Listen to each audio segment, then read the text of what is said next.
Hey everybody, welcome to the Creativity Cave. I'm so excited to be stamping with you today, and I have a really awesome project. This is just a simple card, but I think it's really kind of pretty, and I'm going to show you another version of it to make it just a little bit different. What I love about this card is, of course, that it's simple, it's quick to make, and I think it's a great masculine card. So let's get started and I'll show you how I did it. First of all, I'm going to start with a half a sheet of Pear Pizzazz cardstock, and I will fold that in half. And then I'm going to take a piece of 2 3/4 by 4 inch very vanilla cardstock. And since I see a little, oh, maybe it was just a fuzz. I thought I saw something on my cardstock. Not like the splotch that I got as I was opening up the ink pad to make this video. That makes me so mad. Do you ever do that?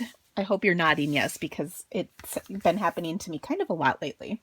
I'm going to grab a piece of paper to protect my work surface here.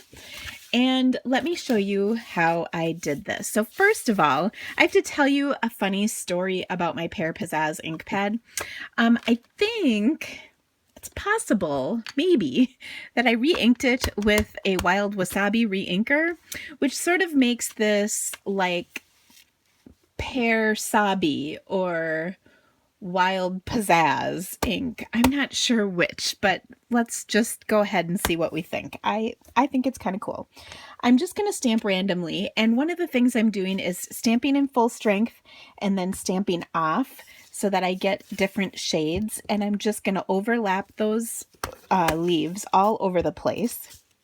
Now, one thing that I love about this is that it's really a nice, easy, quick card, and it doesn't really require much effort, and it would look great in a lot of different shades of color. So if you didn't have a Wild Pizzazz ink pad by chance, or a Pear Pizzazz or a Wild Wasabi or whatever, you could use, whatever color you'd like. Okay, so I think I have that pretty well covered. Now, one thing I want to mention to you on this, and I'm just going to do this on the back side. So say I stamped my first layer like so, and then I went to stamp another layer. I don't want to do that because without re-inking and stamping off, you might have noticed I did that on my background a little bit. Here's why. When I stamp this down, you can see there's big smoochy lines from the fact that this part was not stamped on the card stock. Does that make sense? Oh my gosh, I can't say it right. So I stamped this one. Let's try this one more time. I stamped this one off. And so part of the image was on my scrap paper, so it didn't completely unink, if you will. So then when I stamped it here, it's not a nice solid lighter shade, it's a goofy lighter shade. I might also add that apparently there was a little piece of something on there and that made a boo-boo. But what I'm trying to get at is you don't want to have, here, let me try this one more time to really illustrate my point. So you stamp it like that, and then when you go to stamp it the second time, do you see the big smushy line across there? Now, it depends on how anal you are, but I'm anal enough that that bugs me, so I don't want it to look like that. Anyway, back to the nice side of my card. And you know what? I'm going to do this one more time because, like I said, I was going to show you another version of this. Okay. Now I need to stamp some full strength. Gosh, when it's challenging to stamp, I tell you. Random stamping is harder than you might think. I'll never forget when I was first starting to stamp workshops and stuff here, or hold workshops and stuff. I did a workshop for the math department at the University of Northern Iowa, which is just down the street, and they had a heck of a time with random stamping because they liked things nice and orderly, which I still to this day find hysterical, and that was like 10 years ago. Okay, so I'm going to layer this onto just a piece of Wild Wasabi cardstock. Okay, and I will put that together with my Fast Fuse. I love Fast Fuse. If you ever try it, the biggest tip I can give you is to just do the check mark, because that releases, do you see how I did that? That releases the adhesive from the runner, and it works fantastically, which I love. Okay, now to make this card, as my sample shows, I'm going to use some of this burlap ribbon, and I'm just going to cut off a hunk that's roughly that long. I will attach it to my card, again with fast fuse because this stuff rocks. And that looks pretty good. And then I will add this on top, but first I'm going to stamp the greeting. Now, the stamp set I'm using, by the way, is kind of eclectic, and I love this set because each one of these individual stamps works great on its own, or you can use them together to make a card. But I love this leaf because it's like a natural pressed leaf. Now, the greeting I'm using is coming from the set Butterfly Basics. You can see this is a great set. Love this set. I'm going to stamp this in Early Espresso ink right over the top of my stamped images. Okay. I think this would also make a beautiful sympathy card. So my second one, I'm going to stamp with a sympathy saying that I got from the set Rose Wonder.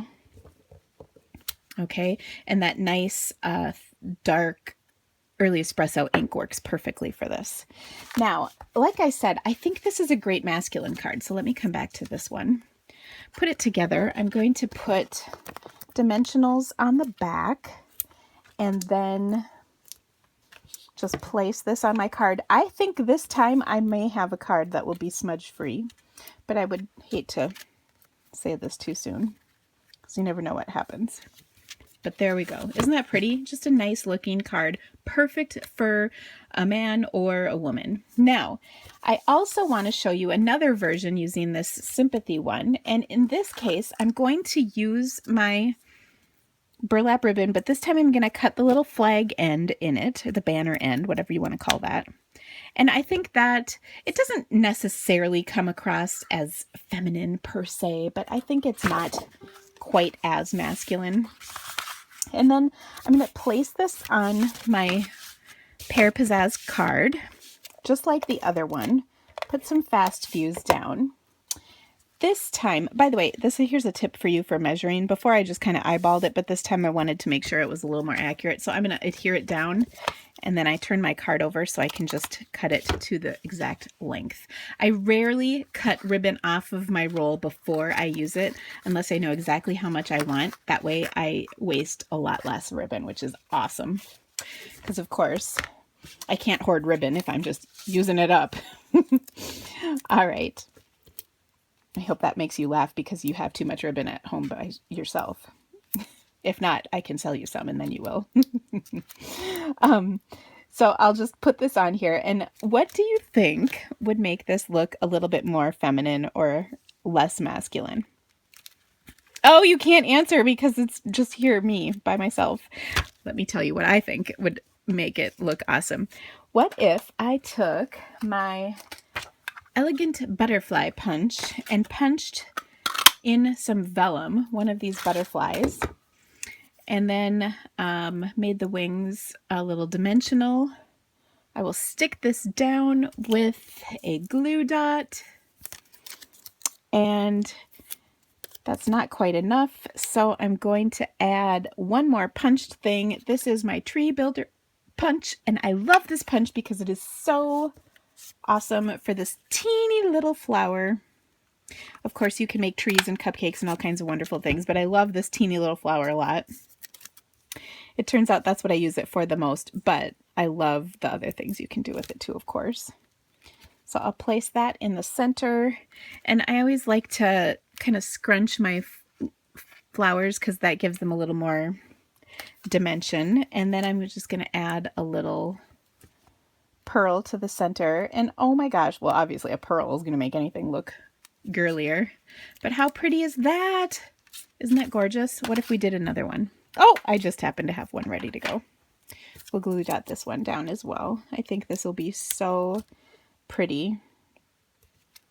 So now I've taken my masculine card and I've obviously made it quite feminine and just a really pretty card. So I hope you really like this idea. Please check out my blog. I will have pictures of both of these cards on there for you to check out without the smudge, as well as all the supplies and links to purchase in my online store. And remember, please help support the Creativity Cave by ordering your products through me. I would love to welcome you into our VIP rewards program. I have some fantastic specials and great resources for my VIP members, and I would love to have you be a part of our wonderful VIP group. Thank you so much for watching. I hope you enjoyed this and have a great day stamping. Bye!